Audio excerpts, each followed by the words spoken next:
August 2017. As Hurricane Harvey barreled toward Baytown, Texas, Crystal McDowell vanished without a trace. Her family and friends were paralyzed by fear, hearts heavy with worry as the storm unleashed its fury. Amid the chaos, one figure stood out, her ex-husband, Stephen McDowell. He wept, pleaded for help, claiming innocence in front of everyone, a grieving man searching desperately for the woman he once loved. But as investigators navigated the wreckage left by the hurricane, a dark truth began to emerge. The man who shed tears at her side, the man they all thought was searching for her, held a devastating secret. What really happened to Crystal McDowell? And how did the one meant to protect her become her killer? This is a story of betrayal, obsession, and a chilling deception that would leave a lasting scar on all who knew her.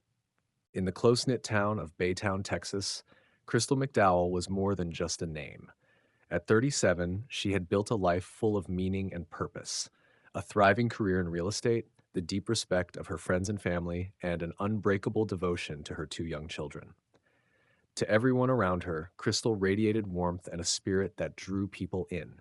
She was known for her selflessness, the kind of person who would drop everything to be there for those she loved. But behind the bright smile and her carefully balanced life, there was a private struggle, one that weighed on her as heavily as her successes lifted her. Crystal was recently separated from Stephen McDowell, her high school sweetheart and husband of many years.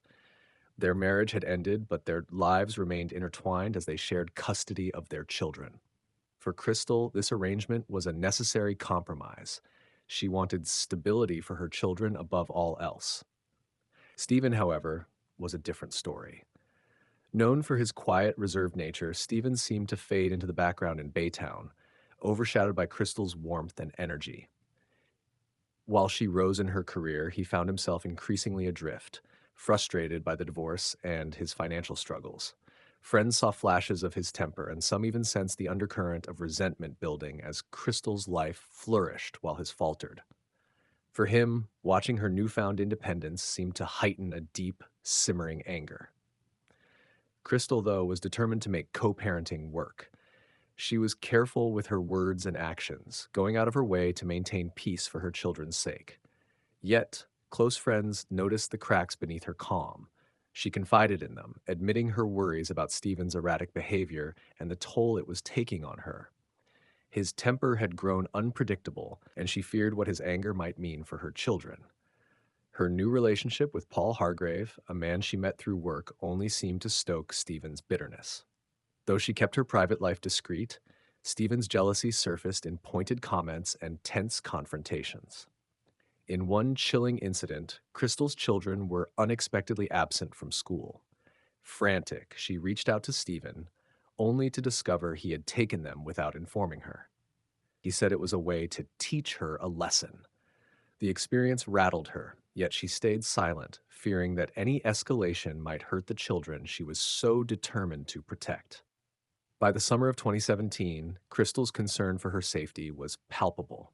She tread carefully, balancing her new relationship and her responsibilities as a mother, all while managing Stephen's unpredictable mood swings.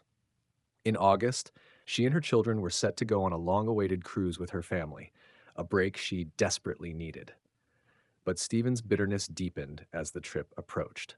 He wasn't invited, and to him, this was yet another rejection, a symbol of the life Crystal was building without him. Then, just days before the cruise, Crystal disappeared. Her family's hearts filled with dread, knowing that something was horribly wrong. As Hurricane Harvey bore down on Baytown, the desperate search for her took on new urgency amid the storm's chaos. Amid it all, Stephen appeared front and center, playing the part of the distraught ex-husband. He pleaded for her return, his voice cracking with emotion for the cameras. But to those closest to Crystal, there was something unsettling in his performance, a detachment that didn't quite fit with his role as the grieving ex. With each day that passed, investigators unraveled the threads of his story, noting the subtle inconsistencies in his account and the moments when his demeanor shifted under pressure. It wasn't long before they discovered the unthinkable truth. The man who had once stood by Crystal's side, who had sworn to be her protector, was the very one who had taken her life. In the shadow of Hurricane Harvey, as Baytown lay battered and broken, Another storm was raging, a story of betrayal, jealousy, and deception that tore apart a family and forever changed a community. The revelation of Stephen McDowell's betrayal shook all who knew him, a chilling reminder that even the closest ties can be severed by darkness hidden just beneath the surface. August 25th, 2017 will always be a date Crystal McDowell's loved ones remember with a shiver. As Hurricane Harvey bore down on Texas, with Baytown residents fortifying homes against the storm's wrath, Crystal's family faced a more intimate tempest. Amidst the emergency preparations, Crystal, a devoted mother, ever reliable, always present, was unreachable. Plans for a trip with her boyfriend, Paul Hargrave, hung in the air. When Paul heard nothing from her, an unshakable sense of dread set in. Her uncle, Jeff Walters, the man who had helped raise her, felt it first. Knowing Crystal's habits inside out, her silence in the face of an impending hurricane was an immediate red flag. Jeff, sensing something terribly wrong, didn't hesitate. He filed a missing persons report and urged police to act. But with the hurricane tearing through the state, resources were stretched impossibly thin. Amidst the chaos of Harvey, Crystal's absence left her loved ones grappling with yet another storm, one deeply personal and unknown. At the heart of this tragedy stood Stephen McDowell, Crystal's ex-husband and father of her two children. Word of her disappearance drew a dramatic reaction from him. He was everywhere, consumed by grief, desperate, pleading for her safe return. To anyone who would listen, he described Crystal as the mother of his children, making his heartbreak public. Calls to family and friends were laced with tears, and he openly expressed his devastation, reinforcing his image as a father and ex-husband crushed by tragedy. In those early days, Stephen's performance convinced nearly everyone. He enlisted the media, hoping for leads, plastered her image everywhere, and asked law enforcement for updates on her case, each call thick with sobs. Friends and neighbors saw a man wrecked with worry, advocating for his children's future and for the woman he once loved. Every moment was punctuated by Stephen's appeals, and the community rallied around him, united in his plea. But the more authorities investigated, the more Stephen's carefully controlled sorrow began to unravel. Detectives found inconsistencies as he recounted Crystal's last moments. Though he claimed he hadn't seen her, it emerged that he was the last person with her. While he put on a convincing show of despair, questions revealed the cracks, vague answers, evasive details, and slowly, suspicion mounted. Despite growing doubts, Stephen maintained his mask. He would stand outside his home, tears on display, comforting his children and talking to neighbors as if lost in grief. To Crystal's uncle, Jeff, he expressed shared hope, pain, and confusion. His commitment to the act was chilling, portraying himself as both a grieving father and a helpless ex. And then a major clue emerged. Crystal's car locked and abandoned in a flood-prone area. Stephen claimed ignorance, his reaction detached and evasive. As detectives probed further, his grief seemed increasingly hollow, a shield for something far darker. Stephen continued his public grieving, pleading for Crystal's return and demanding answers from the authorities, even as they closed in on him. His calls for help became a tactic, an attempt to divert attention and maintain his image. But the masks slipped, revealing a man calculating and empty, with each passing day pointing ever more toward him as the one responsible.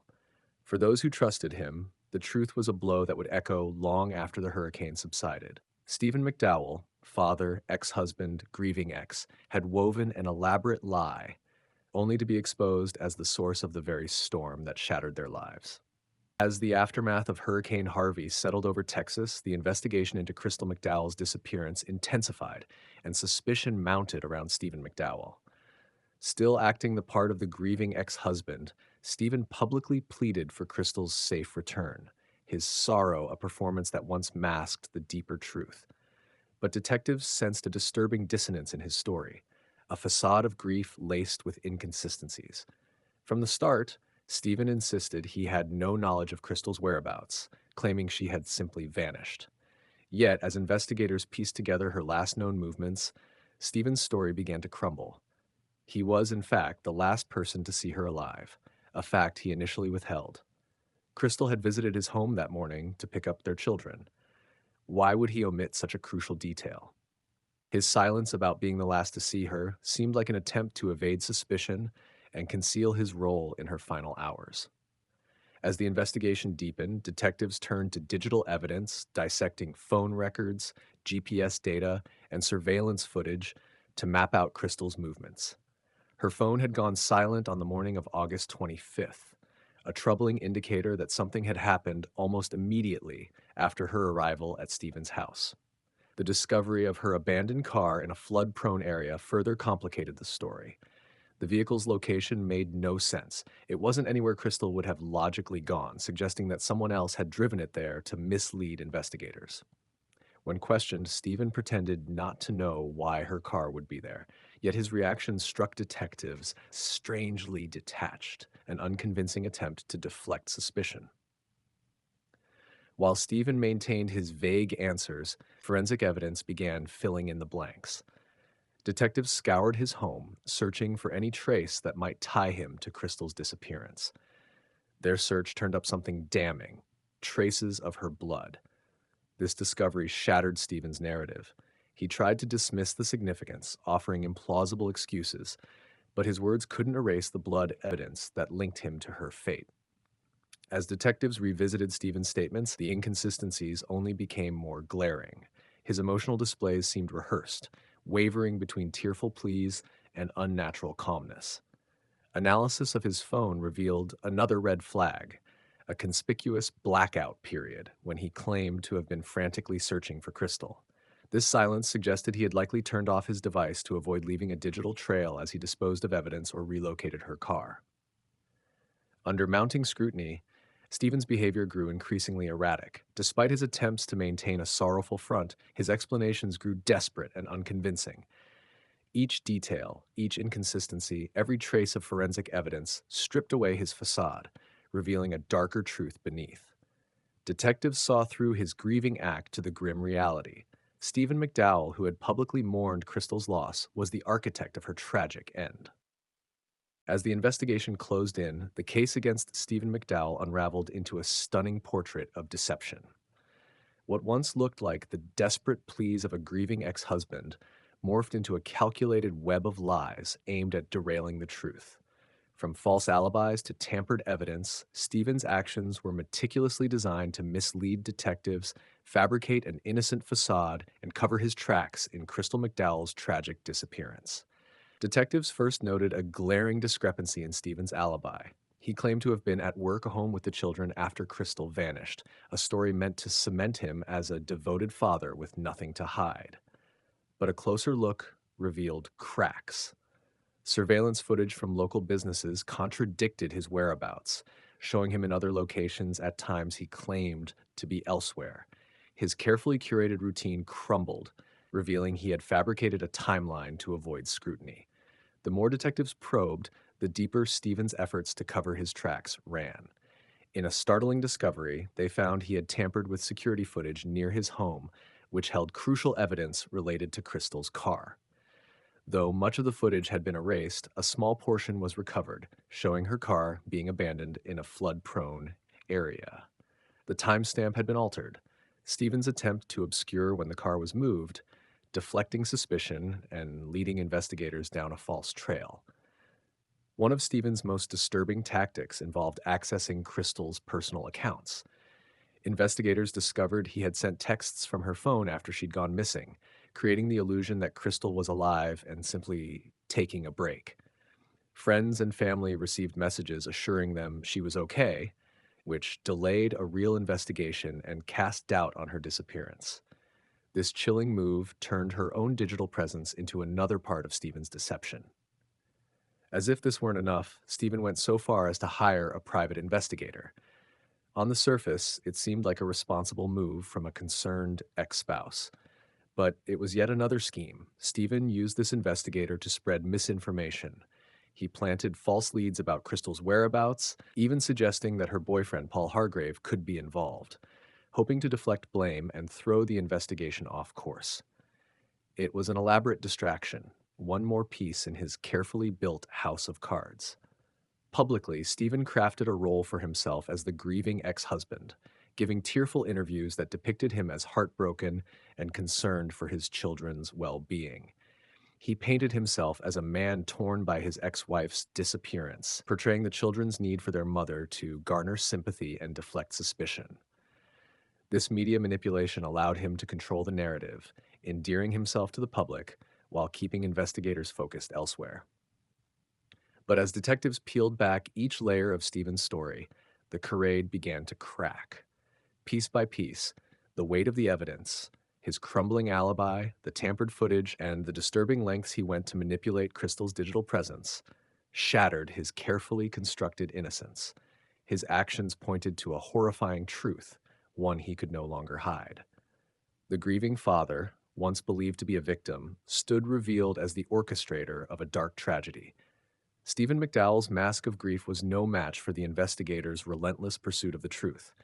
His attempts to deflect and deceive only heightened their resolve, and in the end, every lie, every manipulation was exposed.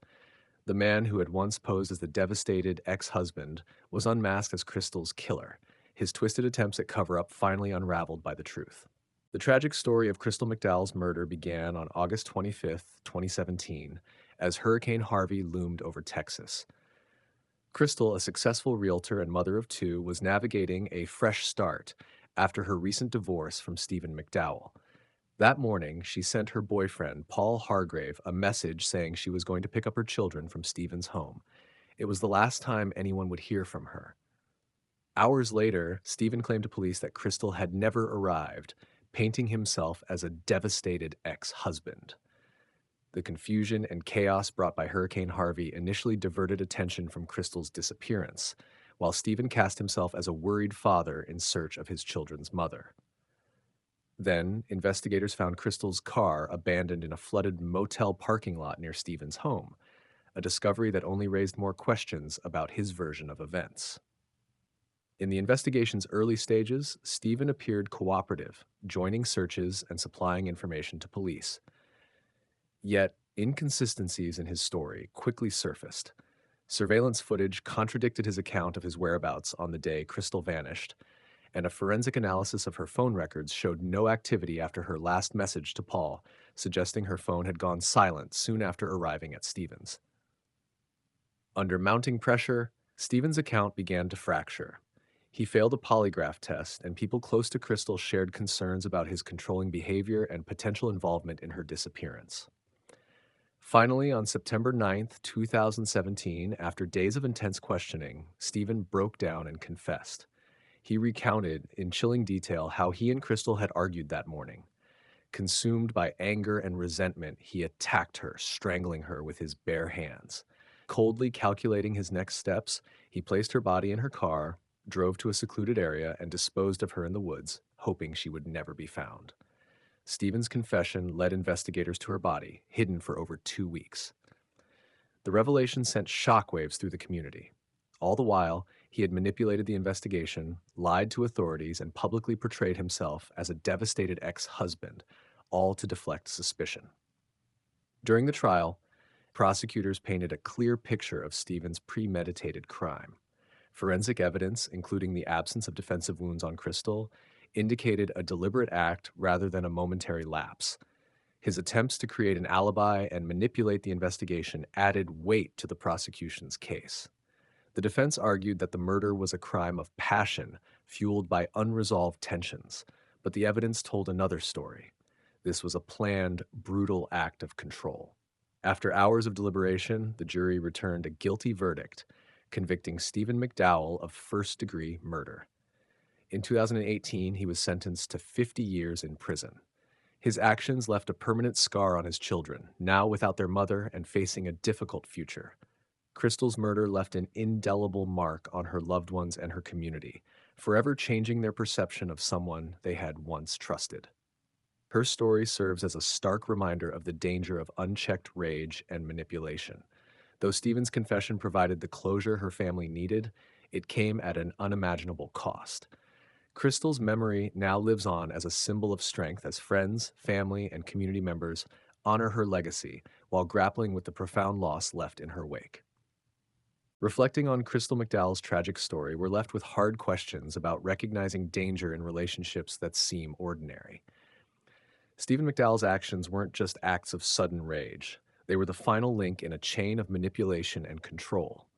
Behind his facade of a grieving ex husband, he hid a darker reality, a reminder that in certain cases, beneath polished behavior or rehearsed emotion, there can be signs of instability or violence. But how can we, as individuals and as a community, learn to see these signs sooner? Often there are red flags, manipulative behavior, subtle shifts in mood, inconsistencies in a story, or actions that seem off. Yet these signs are easy to dismiss until something tragic occurs. The questions this raises are vital. What drives someone to such extremes? Is it rage alone, or is it a calculated drive for power, revenge, or the desire to escape consequences? While not every difficult personality hides a violent intention, these warning signs shouldn't be overlooked. They remind us of the importance of being attentive and empathetic to others while also recognizing the potential signs of deeper issues. We can start by becoming more aware and trusting our instincts. If someone's behavior feels too perfect or consistently seems staged, it's worth questioning why. In relationships, a pattern of control, possessiveness, or shifting blame can hint at deeper dangers. As a community, we can also become more proactive by checking in on those we care about, noticing sudden changes in their behavior or social circles, and offering support to those who may feel isolated. What about you? Have you ever noticed a situation where someone's behavior seemed too polished or uncomfortably rehearsed? Have you observed subtle signs that later took on a darker significance? Share your thoughts and experiences with us. Together, we can deepen our understanding of these complex dynamics and empower each other to recognize warning signs before it's too late. By speaking openly about these issues, we take the first steps toward creating communities where empathy is balanced with vigilance and where those at risk are seen, heard, and supported.